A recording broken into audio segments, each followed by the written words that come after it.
No início da minha vida como marido e pai, ah, era uma fase nova, difícil para mim. As coisas não eram fáceis. Fazia um bico aqui, outro ali, para manter a família, para ter alimentação. E em certo momento eu tive uma oportunidade de ouro, né? Em fazer um teste em uma empresa que ia mudar a minha situação financeira, ou como eu ia cuidar da minha família. Eu sabia, eu não tinha o currículo que aquela empresa exigia, mas eu estava disposto a dar de tudo de mim para que eu pudesse ficar com aquele emprego. E eu fui, e eu trabalhei 1 mês de experiência, e pela mão poderosa de Deus, no final, né, eu fui convidado a trabalhar naquela empresa. E a minha situação, que era muito difícil para sobreviver, né, vivendo de bicos, e um pouco de dinheiro aqui, um pouco de dinheiro ali. Agora eu estava com estabilidade, tinha um emprego bom, onde eu recebia um salário digno, e eu poderia crescer naquela empresa. Então eu estava muito contente, muito feliz.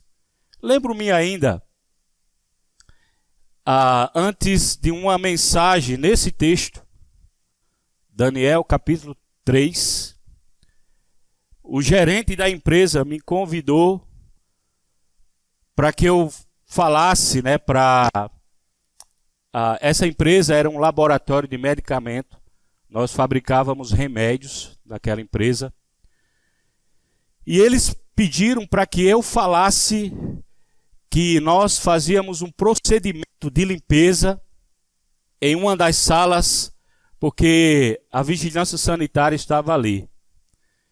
Que nós não fazíamos daquela forma que foi pedido, né? E eu lembro que eu falei, eu não posso fazer isso, porque eu vou estar mentindo, e eu não quero fazer isso, né? E a pessoa falou para mim, não, mas na próxima semana esse procedimento a gente vai começar a fazer. E eu falei para ele, eu não posso dizer que nós fazemos isso. Eu sabia que era um momento muito difícil, porque eu sabia aquele emprego dos sonhos, né? Aquela estabilidade que eu sonhava para minha família. Naquele momento, o dizer não para esse procedimento, eu estaria voltando àquela mesma crise e dificuldade do início. Eu ia perder meu emprego, eu sabia, né? Eu ia perder aquele emprego e ia voltar àquelas dificuldades. Mas esse texto que eu ia pregar naquele domingo, né, me ajudou. Porque no meu coração eu queria dizer, tá certo, eu faço. Quando eu pensei nas coisas que eu ia perder, eu pensei, não, eu vou dizer que eu faço. Não tem problema, né? Uma coisa tão pequena, Deus não vai levar em conta.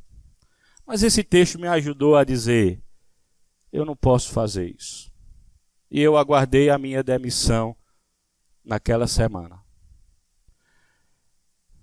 Certo momento, uma jovem chegou para mim, Simone, e falou, o que é que eu faço? O meu namorado falou que estava cansado desse negócio de igreja. Se for para ir para a reunião da igreja, ao invés de passear no domingo, ele falou que o namoro tem que parar aqui. Não dá para namorar com alguém dessa forma. O que é que eu faço? Aquela jovem nos perguntou. E nós falamos, qual é a sua decisão? O que é que você vai decidir? Às vezes, nossa fé, ela é provada. Nós sabemos disso. Tiago vai falar, né? Sinta a alegria quando sua fé for provada. Na vida daqueles que querem servir a Deus, em momentos, nós vamos sempre ser provados a nossa fé, seja na questão do nosso caráter, seja na nossa fidelidade a Deus, nós vamos ser provados. Seja o desânimo, a falta de fé em uma situação em que nós vivemos, nós vamos sempre estar com essa decisão, se nós vamos romper em fé ou não. Ou se nós vamos largar a nossa fé, abandonar a nossa fé. Sadraque, Mesaque e Abednego é o nosso texto, Daniel capítulo 3, muito conhecido de todos nós, uma história que nós conhecemos. Essa história, o contexto dessa história, vocês lembram, o povo de Deus estava escravo no Egito e eles foram libertos para uma terra prometida. Chegando nessa terra prometida, Deus falou para aquele povo, olha, se vocês forem fiéis, eu vou continuar sendo fiel com vocês. Não vai faltar nada, eu vou abençoar vocês. Mas em um certo momento, esse povo, ele abandona Deus para adorar outros deuses e dar a sua adoração a um Deus que não era o Deus verdadeiro. Com isso, Deus cumpriu a sua promessa de que se não houvesse fidelidade do povo, o povo ia ser escravo. E esse povo, não é, o povo de Judá, na parte sul do mapa da Palestina, eles foram levados para a Babilônia, um império poderoso na época. E os babilônicos, eles tinham um sistema de administrar aquelas pessoas conquistadas por eles. Eles traziam para a Babilônia aqueles jovens capacitados, ou jovens bem treinados, cultos, e aí eles faziam um treinamento para que eles pudessem servir para a Babilônia. Então, esses jovens que foram levados para a Babilônia, eles estavam numa situação de honra, mesmo como escravo, mas eles estavam numa posição elevada. Eles eram treinados para o trabalho lá. E em meio a isso, nós sabemos que nesse texto tem a ver com o texto antes, que o faraó, ou melhor, desculpa, Nabucodonosor, ele vai ter um sonho, e ele não sabe o que significa aquele sonho, e ele chama os seus magos que servia a ele para que pudesse dar a solução daquele sonho, e eles não souberam. E eles ficavam perguntando, rei, me diga o que aconteceu. E o rei falava, não, se vocês podem interpretar, vocês sabem o que eu sonhei. E com tudo isso, o rei se irritou e queria punir todas aquelas pessoas que não revelaram esse sonho. Aí entra Daniel. Daniel salva essas pessoas, porque Daniel, ele fala, eu sei qual é o sonho. E ele vai, interpreta aquele sonho, e ele começa a ganhar a posição de destaque na Babilônia. E também os seus amigos, esses jovens, ganhar destaque na Babilônia. Mas quando a gente chega no capítulo 3, e parte do sonho tinha a ver com a soberba, o tamanho, o poder do reinado da Babilônia, esse rei, ele faz uma estátua de si próprio, e ele fala, olha, todas as pessoas têm que adorar. Aqueles que não adorarem vão ser jogados na fornalha. Nós sabemos, né? Talvez você já leu o texto, você sabe, tinha inveja no meio, tinha a soberba de um rei, etc. Mas o povo de Deus se encontra em uma situação em que eles precisavam romper em fé. Eles tinham que tomar uma decisão com relação à sua fé. Eu não sei qual é a decisão de fé que você precisa tomar. Eu não sei. Mas mesmo nesse contexto, né, e eu quero aplicar esse texto para nossas vidas, né, já falei do contexto lá, contexto histórico, mas na nossa vida não é diferente, sabe? Nós precisamos muitas vezes, ou nos deparamos, como esse povo, com algo que está desafiando a nossa fé. Algo que nós precisamos tomar essa decisão de fé. São situações difíceis na nossa vida. E o que nós vamos fazer? Eu estava essa semana com o Adeildo no hospital. E ele falava, né? Você já sabe, Adeildo quando fica no hospital, não é coisa boba. Ele não vai para o hospital, não é um examezinho, uma coisa... Sempre que ele entra no hospital é um problema muito grande. E quem conhece ele sabe que ele fica perguntando, será que Deus vai me dar mais uma oportunidade? Não é? Adeildo, nesses dias ele precisa romper em fé. Porque não depende só dos médicos, não depende só da vontade dele, mas depende da vontade de Deus para a vida dele. Só Deus pode trazê-lo de volta ao nosso convívio ou não. Né? Mesmo que a sua saúde está melhorando, mas nós enfrentamos momentos assim. Nós enfrentamos momentos, talvez, ou vamos enfrentar, ou alguém aqui já enfrentou, né? Problemas de saúde como o Adeildo está passando, problemas financeiros, vários problemas nós enfrentamos. E nós precisamos aprender a romper em fé. E hoje eu queria aplicar algumas lições para a nossa vida dentro desse texto. Eu já falei do contexto lá na Babilônia, lá do povo judeu, povo de Deus, tá certo? Agora eu quero trazer lições para a nossa vida aplicando para hoje. Primeira lição se encontra versículo 16, né? Então, os outros versículos falam dessa ameaça, né? A quem não se prostrar, a quem não adorar, fornalha. Ou seja, vão morrer, vão perder a sua vida por causa disso. Versículo 16, ele fala, Sadraque, Mesaque e Abednego responderam ao rei, ó Nabucodonosor, não precisamos defender-nos diante de ti.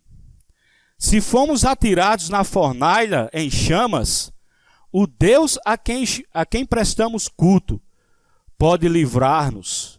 Ele nos livrará da sua mão, ó rei. A primeira coisa que nós precisamos aprender é que em um momento de dificuldade na nossa vida, onde a nossa fé está sendo testada, mesmo que seja um ambiente de perigo de morte, nós precisamos declarar a nossa fé em Deus. E esses homens disseram, olha, para a gente não importa. Nós sabemos que Deus pode nos livrar dessa situação. Mas se Ele não quiser livrar, não é? Então, nós precisamos entender, e eles mostram a sua fé, declaram a sua fé em duas ideias. Primeiro, na capacidade de Deus, que Deus tem para nos livrar de qualquer situação em que nós estamos vivendo. Deus pode tirar você e eu de qualquer perigo, sabe? De qualquer dificuldade, de qualquer prova que nós estamos passando. Deus, Ele tem esse poder. Se Ele vai ou não, mas o poder pode ter certeza de que Ele tem para tirar. A segunda declaração ou demonstração de fé é na soberania de Deus. Não é? No versículo 18 eles falam, mas se Ele não nos livrar, saiba, ó rei, que não prestaremos culto aos teus deuses, nem adoramos a ninguém. Eles sabiam da soberania de Deus.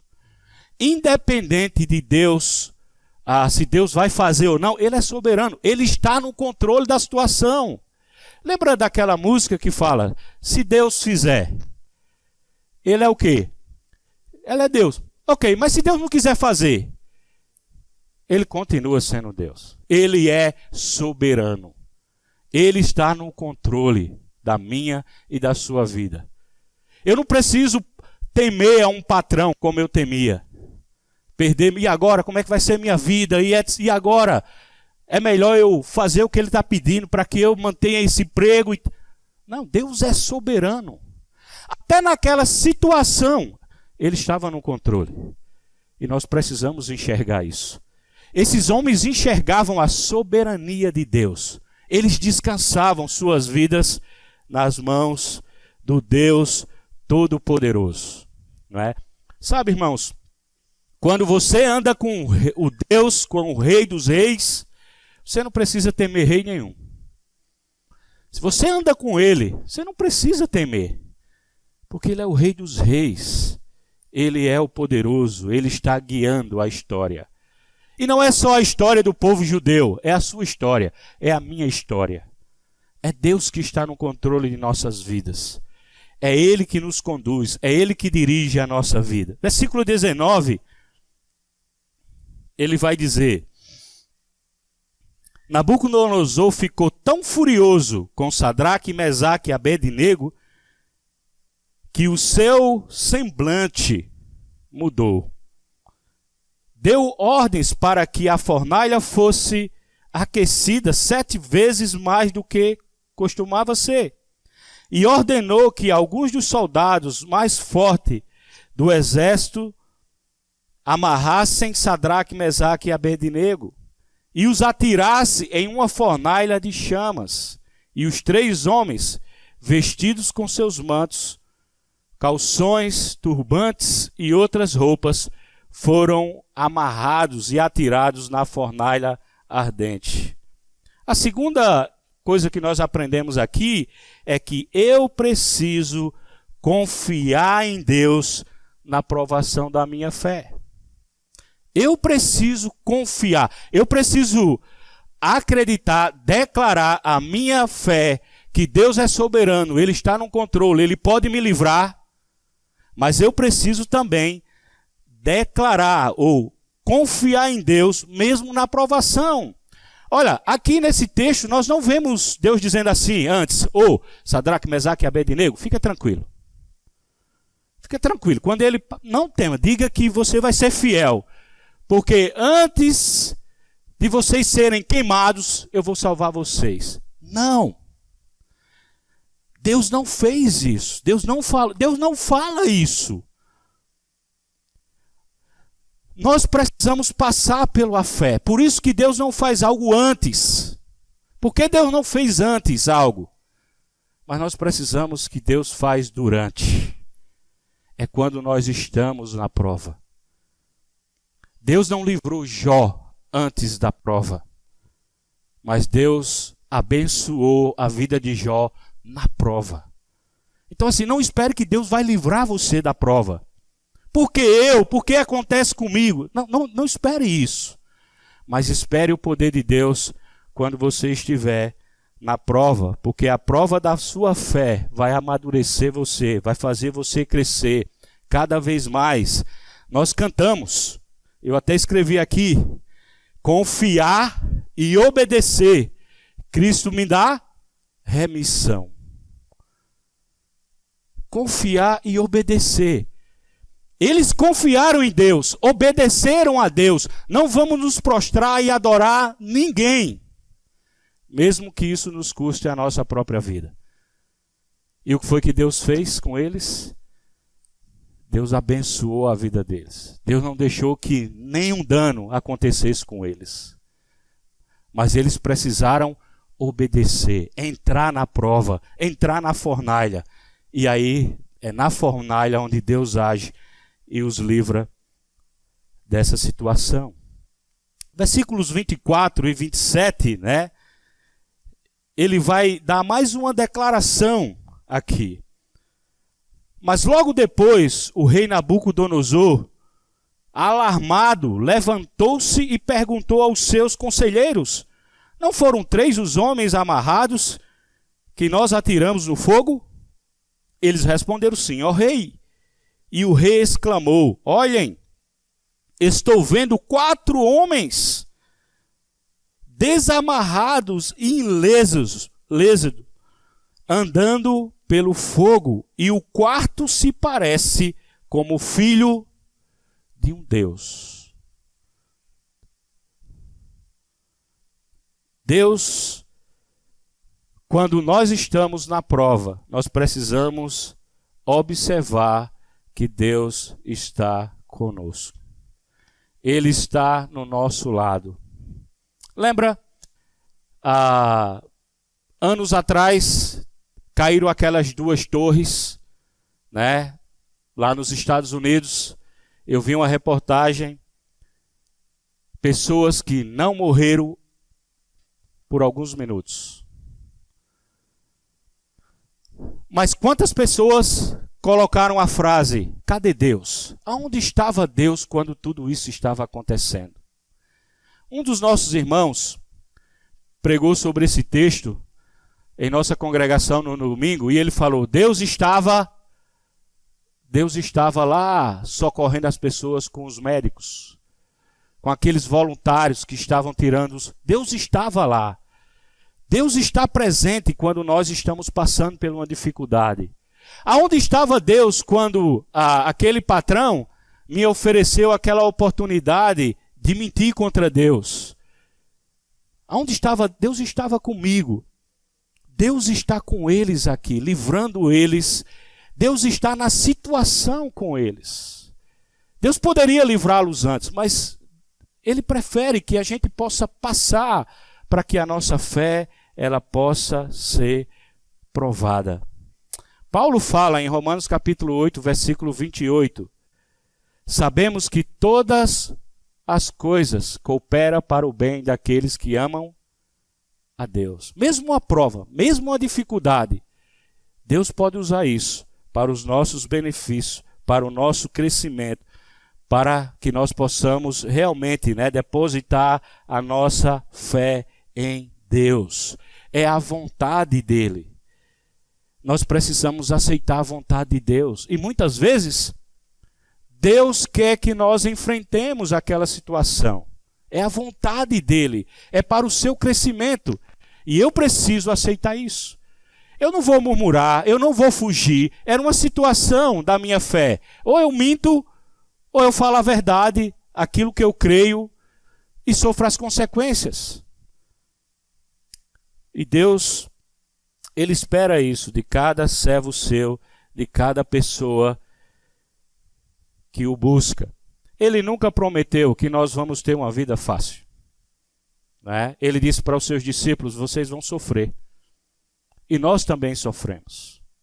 Agora, diante de tudo isso, nós vimos que esses homens estavam preparados. Eles não se prepararam naquele momento, mas eles estavam preparados para qualquer situação. Pergunto eu, você está preparado para romper em fé quando a sua fé for provada? Você tem se preparado para isso? Se sua família fala para você: olha, eu não quero mais saber de fé, você está preparado para continuar fiel a Deus, mesmo que a sua família desista? Você está preparado para isso? Você está preparado se seu cônjuge disser para você: olha, se você continuar com esse negócio de fé, eu vou abandonar você. Eu quero viver a vida. Você está preparado? Você está preparado se de repente você ou eu, se nós formos para um leito de um hospital por causa da nossa saúde, nós estamos preparados para romper em fé? Para declarar a minha fé em Deus? Nós precisamos, irmãos, estar preparados para romper em fé. Porque senão nós vamos desanimar, vamos abandonar a nossa fé. Se você olha, nesse contexto, só esses 3 homens não se curvaram diante daquela estátua. Muitos outros não romperam em fé, abandonaram a fé, por causa das consequências exigidas naquele momento. Hoje em dia não é diferente conosco, são situações diferentes, mas nós precisamos romper em fé. Sabe aquela jovem que chegou para nós e perguntou, meu namorado falou, se eu continuar cristã, ele não quer mais nada comigo, e agora? Na verdade era noiva dele. Vai acabar e sei o que é que eu faço. Sabe o que foi que ela fez? Ela rompeu em fé, foi fiel a Deus. Se você não, quer servir a Deus, então tudo bem. A minha decisão é, eu vou servir a Deus. Hoje, ela tem 2 filhos, é casado com um homem fiel a Deus, um homem que a faz feliz, ela é realizada na sua vida. Por quê? Porque ela rompeu em fé, ela decidiu servir a Deus. Sabe o que aconteceu comigo? Dizendo para o meu patrão lá que não ia mentir. Meses depois eu fui convocado para uma seleção para ser chefe em uma sala naquela empresa. E sabe qual foi as palavras que ele falou para mim? Você está sendo escolhido, porque você foi fiel a Deus. Então, eu espero que eu e você possamos sair daqui decididos, porque vão surgir momentos na nossa vida que nós precisamos dar uma resposta de fé ao nosso Deus. Que Ele nos abençoe, irmão.